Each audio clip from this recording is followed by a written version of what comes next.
Well, I've been working on historical climate data for a long time, and then I was at a conference and I met Philip Rowan from the UK Met Office Hadley Center, who had set up the first version of old weather that focused on the World War I era Royal Navy records that he'd imaged there at the archives, at the British archives.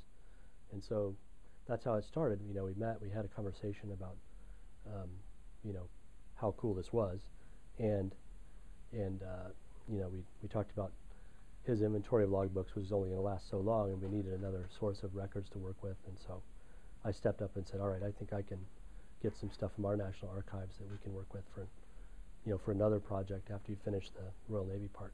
And so that's how Old Weather Arctic came about. Basically, it was a casual conversation with other scientists. One of the ships that's in the archives, one of the logbook collections that they have is from the USS Jeanette, which was a Navy manned ship that set out to discover the North Pole in 1879 through the Bering Strait. So they sailed up through the strait and were immediately stuck in the ice near Wrangel Island, and then they drifted for 2 years. So in a sense, they were the first drifting instrumented buoy in the Arctic.